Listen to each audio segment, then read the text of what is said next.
남경에서 명나라의 세 번째 황제가 등극을 해요. 오늘 이야기의 주인공은 북경에 자금성을 세운 영락제입니다. 영락제. 영락제는 쿠데타를 통해서 황제가 됐기 때문에 즉위한 후에도 항상 자신이 뭐가 없다? 정당성이 없다는 위협을 느낄 수밖에 없었습니다. 친조카를 몰아냈다는 도덕적 잣대에서 그 비난을 피할 수는 없었거든요. 그랬겠네요. 자, 이런 한계점을 극복하기 위해서 영락제는 새롭게 추진한 대규모 프로젝트가 한 가지 있었습니다. 바로 해외 원정이었어요. 야, 해외 원정? 예. 와.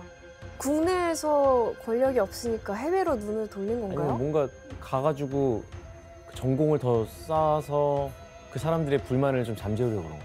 현재까지 밝혀진 가장 중요한 이유는요.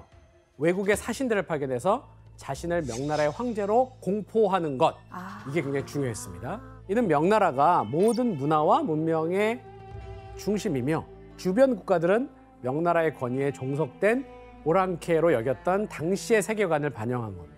한마디로 내가 제일 잘났어네요. 그렇죠. 노래 중에도 그런 노래가 있죠. 내가 제일 잘 나가.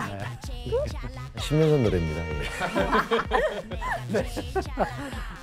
이러한 중화사상을 바탕으로 영락제는 명나라의 위대함을 전 세계에 알려서 황제로서 자신의 권위를 공고히 하려고 했던 거예요. 그런데 기존에는 다른 나라로 가려면 어떻게 갑니까? 육로를 통해서 가야 되잖아요. 자, 명나라가 저기 있죠. 명나라에서 육지를 통해서 다른 나라로 가려면 황량한 사막을 건너야 했어요. 엄청 어려웠을 것 같은데요?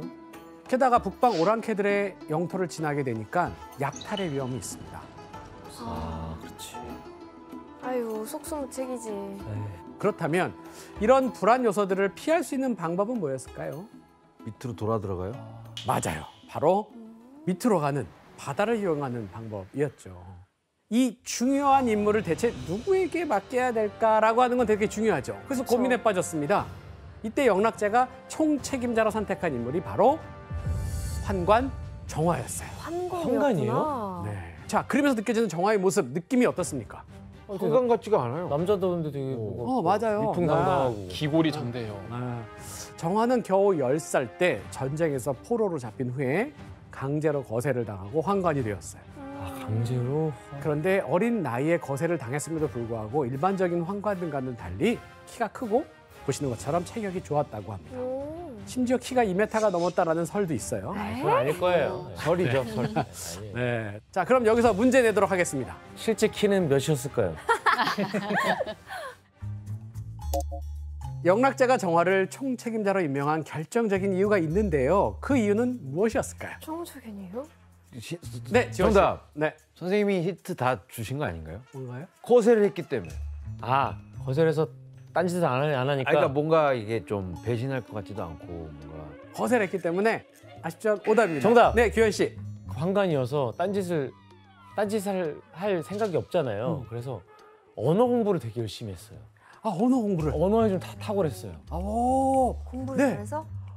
정답에 가까운데 오답입니다. 와, 정답에 가까워요? 가까워요. 규현 씨 오늘 굉장히 정화와 관련된 촉이 좋아요. 그 지역에 가려면 뭔가 통해야 되는데 언어나 문화나 사상, 종교가 통하면 더 좋겠죠. 종교? 자, 누굴까요? 어떤 외국인이어야지 좋을까요? 정답! 네, 애성 씨. 그 아랍 쪽에 무슬림은 아닐까요? 아랍? 혜성 씨 정답입니다. 무슬림이라고 중국인이? 네. 무슬림이었어요? 예. 정화가 원정의 총책임자로 뽑힌 가장 중요한 이유는 바로 그가 이슬람교도였기 때문입니다. 왜 이슬람교도였지? 정화는 사실 중국인이 아닌 그 당시에는 생목인이라고 불리는 사람이었어요. 아, 생목인. 생목인이란 들어봤는데. 무슨 뜻이냐? 원나라 때부터 중앙아시아에서 넓게는 유럽까지 서방계 출신 이민족들을 아울러서 중국말로 생목인이라고 불렀습니다. 아, 근데 눈이 와, 부리부리하네요. 다 꿰뚫어 보는 눈 같아. 정화는 그중에서도 오늘날 우즈베키스탄 근처에서 이주해온 무슬림 가정 출신이었어요. 그래서 정화는 이슬람교를 믿었죠. 이슬람의 언어, 풍습 등에도 매우 밝았다고 합니다. 교수님, 근데 영락제는 정화가 이슬람에 대해 잘 안다는 그 점에 왜 주목을 한 건가요? 되게 중요한 부분입니다. 그건 당시 명나라의 주변 정세와 관련이 있어요. 당시 인도양, 아라비아 반도, 페르시아, 홍해, 아프리카 해안까지 이 넓은 바다를 누비며 활발한 해상 무역을 펼쳤던 세력이 있었는데 그들이 바로 이슬람 상인들이었던 겁니다. 그래서 자, 바다로 원정을 나가려면 결국 누구랑 잘 알고 교역을 잘해야 되냐면 이슬람 상인들이죠. 그래서 쉽게 떠올 수 있는 인물이 바로 이슬람인이었던 정화가 최적의 인물이다라는 것이 됐던 거예요. 그렇다면 원정의 총책임자가 된 정화는 그럼 나가려면 뭘 준비해야 되겠습니까? 배를 건조해요. 맞아요. 배를 건져야 되죠. 월드컵 축구 경기장의 가로 길이가 105m니까 축구장보다 더 큰 배가 떠서 에이. 전함이네요. 신청이 다녔던 거죠. 그 당시에요? 1405년에. 전함 같은 건데 전함 같은 거죠. 이게 확인된 사실이에요? 네. 한번 들어보세요. 확인이 됐는지. 이때 누가 사실을 확인해요? 이 1400년도에. 역사서에 있으니까. 문서를 가지고 확인하는 거죠. 어쨌든 기록으로는 125m의 추정치가 나옵니다. 일단 와. 믿어야죠. 네. 그런데 정화의 원정대가 더 놀라운 점이 하나 있는데요. 아메리카 대륙을 발견한 사람이 있죠. 바로 콜럼버스의 항해보다 무려 80년을 앞섰다는 점이에요. 와, 왜 안 배운 거야, 이거? 이때 위상이 얼마나 대단했냐. 멀리서 본 사람들이 엄청나게 큰 붉은 구름이 몰려드는 것 같았다라고 우와. 감탄했다고 합니다. 중국은 스케일이 달라. 동혜영 씨, 지금 네네. 거의 3만 명 가까이가 이 원정대에 같이 출항을 했는데 또 어떤 사람들이 다 포함된 겁니까? 직업으로 치면 각 분야의 전문직들이 다 충출동한 느낌? 네. 항해를 담당하는 성원들과 그 배수리공 기분이고 오. 통역사, 의료 업무를 맡은 이관들, 분량을 관리하는 관료들, 또 별자리를 관측해가지고 기상 변화를 좀 파악할 사람까지, 그러니까 온갖 전문가들이 다 있었다고 합니다. 그러니까 주요 요직들 다 갔네요 지금. 그쵸. 그랬겠네요. 이게 항해를 하려면 반드시 필요한 게 과학과 기술이거든요. 네. 당시 정화의 함대는 과학적 원리를 활용한 나침판을 보유하고 있었는데 와, 나침반까지. 저게 이제 정화가 사용했던 나침판이에요. 저 가운데 자세히 보시면은 자석으로 된 이제 침이 보이시죠? 자석? 자석이에요. 저기 구멍이 뚫린 게 아니구나. 네네.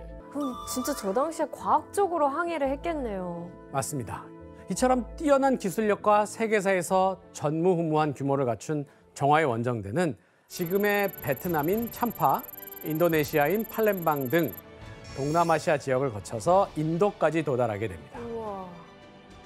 이후 1413년, 1417년, 1421년 세 번에 걸쳐서 아프리카까지 왔어. 지금의 소말리아 인근의 모가디슈, 아프리카까지 도달하게 됩니다. 모가디슈까지 갔어요? 와, 맞습니다. 말도 안 돼. 그리고 마지막 원정이었던 7번째 원정 때는 더 멀리 갔는데 당시 정화가 간 곳을 유추해 볼 수 있는 기록이 있습니다. 규현 씨가 한번 읽어주시겠습니까? 이곳 사람들은 신체가 크고 건장하며 남자들은 터번을 하고 부인들은 모두 면사포를 쓰고 얼굴을 보이는 것이 금지됐다. 그리고 국법으로 술을 마시지 못하게 했다. 안타깝네. 자, 들어보니까 어디인 것 같아요? 이슬람 쪽인데. 터번으로 가렸으면. 네. 아, 맞아요. 정화의 원정대는 아라비아 반도를 지나 지금의 사우디아라비아에 있는 이슬람의 성지 메카까지 도달하게 됩니다. 와. 메카에 성지순례 하겠는데요? 네. 기록에 의하면 정화는 메카 이슬람 사원에서 참배를 하기도 했다고 해요. 오. 맞네. 정화는 평생 7차례 원정을 다 떠났잖아요. 정화가 이동한 거리를 한번 모두 합해 보니까 약 18만 5천 킬로미터에 육박했어요.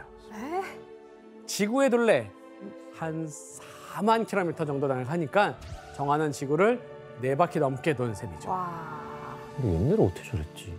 당시 정화의 항해 경로가 실제로 여러분이 안 믿는 것 같아서 남겨놓은 거를 보여드리도록 하겠습니다. 역시 뭐든 남겨놔야 되네요. 그렇지. 남겨놔야 돼요. 아. 정화의 항해도를 복원한 거예요. 파노라마네 파노라마. 파노라마. 자, 항해도에는 캄보디아, 수마트라 등 동남아시아에서부터 아프리카의 모가디슈까지 각 지역의 위치가 세세하게 기록이 되어 있고요. 우와. 자, 그뿐만 아니라 섬, 암초의 위치까지 표시가 되어 있어요. 오. 저 직접 가봐야 그릴 수 있는 것들이잖아요. 맞습니다. 아니, 그러니까 교수님 그러면 술 멀리까지 다 돌아다니면서 무슨 일을 하고 있는 거예요? 무역 아니야 무역? 특히 중요하게 여긴 게 있었거든요. 바로 그게 무엇인지 정화에게 내린 칙서에 잘 나타나 있습니다. 규현 씨가 한번 읽어주시겠습니까? 나는 천하를 다스리는 군주로서 은혜를 베풀고 덕을 펼친다. 이제 정화를 보내어 내 뜻을 널리 알리니 만약 성의를 다해 이것을 바친다면 모두에게 상을 내릴 것이다. 여러분, 이것이 무엇일까요? 조공이죠, 뭐 조공. 맞아요. 와, 오늘 규현 씨 뭐 아주 텐션 좋습니다. 아니 명나 그랬잖아요. 조공 네. 바치면 그보다 더 큰 막 그 뭐 뭘 줬잖아요. 맞습니다. 와. 이러한 조공은 약소국이 물리적 힘과 명분에서 우위를 지닌 강대국에게 내가 신하의 나라임을 일단 인정하고 예를 바치는 의무로 공물을 바치는 것을 뜻합니다. 영락제는요, 다른 나라들이 명나라와 자신을 예우하는 증표로 조공 자체를 바치기를 원했던 거예요. 즉 정화는 다른 나라들과 조공 관계를 맺기 위해서 원정을 떠났던 거죠. 교수님, 그러면 이 다른 나라들이 명나라에 순순히 조공을 바치려고 했어요? 정화는 원정을 통해서 무려 약 40개 나라들과 조공 관계를 맺는 데 성공하거든요. 그렇다고 막 전쟁을 치르면서 강제로 너 안 바치면 가만두지 않을 거야, 이렇게 굴복시킨 것도 아니었거든요. 심지어 한 해에 약 1,000명이 넘는 사신들이 조공 바치러 명나라를 방문하기도 했다고 합니다. 와. 그렇다면 피 흘리지 않고 많은 나라로부터 조공을 받아낼 수 있었던 비결이 있었겠죠? 대체 뭐였을까요? 너무 쉬운 것 같아. 뭔데요? 야, 나 100원만 줘봐. 내가 2,000원을 줄게. 그치. 이거 아니야? 많이 준다고? 맞아요. 오. 걔 얘네 입장에서 아 진짜로? 바보 아니야? 이러면서 그래 조공 이게 바칠게. 호구 새끼. 야 이거 가져가. 봐봐 이거지. 완전 호구 잡은 거죠. 호구 잡은 거죠. 자, 이거는 말이죠, 당시 명나라의 조공 관계가 매우 독특했기 때문이에요. 이걸 잘 이해해야 되는데, 바로 명나라가 일방적으로 조공을 받기만 하는 게 아니라 답례로 특별한 하사품을 주는 방식이 있었기 때문인데요. 쉽게 말하면 기브 앤 테이크 방식이었죠. 물물 교환이라고 볼 수가 있어요. 그래서 이런 형태의 조공 관계를 우리는 조공 무역이다 이렇게 부르기도 하는 겁니다. 희한해. 심지어 명나라는 조공품보다 훨씬 비싸고 귀한 값어치를 나중에 답례품으로 줬다고 해요. 와, 남는 장사네. 왠지 나는 저 사람들이 조공인지도 모르고 했을 것 같아. 이게 뭔지도 준다 그러니까 줄게 우리도 줄게 이렇게 한 것 같아. 정확한 겁니다. 이런 조공 관계는 유럽 강대국들이 자신들의 이익을 위해서 잔혹한 식민지 운영을 했던 것과는 매우 비교되는 한 부분이라고 할 수가 있겠습니다. 그러네요. 명나라 입장에서는 이 조공 관계가 어쩌면 오히려 완전 손해 보는 장사네. 경제적으로는 손해를 보는 장사이긴 한데 네. 명나라 입장에서는 명나라가 조공 관계를 체결한 국가들 중에서 본인들이 가장 우위에 있다라는 그 명분을 챙길 수가 있는 거거든요. 그러니까 예를 들어서 조선도 이제 명나라에 조공을 했잖아요. 네. 당시 조공품 중에 이제 말이 있었는데 말 한 마리에 대한 답례품으로 면포 500피를 하사를 해줬습니다. 근데 당시 시세로는 말 한 마리당 면포 30필 정도 였거든요. 근데 500피를 준 거죠. 10배 이상을 준 17배 정도 경제적 이득을 취한 셈인 거죠. 경제적으로는 엄청 좋은 거네요. 10배 이상의 수익을 그쵸, 나니까. 그쵸. 자존심은 좀 숙이고. 와, 나 조공 바치고 싶다, 진짜. 와. 저한테 10배 줘요? 10배로 뭐 다른 거 그럼 드릴게요. 예. 일단 1억 줘봐요. 이래 드릴게요, 진짜로. 와, 17억을 준다는 거 아니야? 너무 수지 맞는 장사다. 자, 그렇다면 이 하사품을 주는 대신에 명나라가 받은 조공은 어떤 것들인지 한번 보도록 하겠습니다. 네. 이야, 멋있다. 기린 아니에요? 네, 정화의 원정대가 받아온 조공품 중 대표적인 것은 바로 기린, 또 타조, 얼룩말, 사자 등 야생 동물이었습니다. 저 동물들을 데리고 와서 뭘 할까? 동물원을 만나. 자, 당시 명나라에서는 굉장히 중요한 의미가 있어요. 바로 덕망이 높으면, 황제의 덕망이 높으면 각종 영물이 출몰한다고 믿었기 때문이에요. 그 때문에 백성들은 조공품으로 받아온 이 신기한 동물들을 보고 점차 누구를 칭송하게 될까요? 황제를. 바로 황제인 영락제를 칭송하게 되는 거죠. 자기 권위를 높이는 데 근데 본인 썼구나. 곡간을 열어가지고 받아오는 거잖아요. 그렇죠. 그건 백성들은 모르죠. 모르니까. 그리고 정화의 원정대는 동물 외에도 금은 보화라든가 상아, 코뿔소, 뿔, 소금, 망고스틴이나 석류 등의 과일을 조공품으로 받기도 했어요. 이런 다양한 조공 덕분에 영락제는 원래는 쿠데타를 일으켜서 황제가 된 상당히 파렴치한 폭군에서 점차적으로 영물이 모이는 성군으로 이미지 변신에 완전히 성공할 수 있었던 것이죠. 마케팅에 또 썼구나. 근데 난 굉장히 불길해진다 점점. 정화의 운명이 위태위태하다. 제가 요거 잘못 놀리면 끝나거든요. 모든 사실을 알고 있는 애잖아.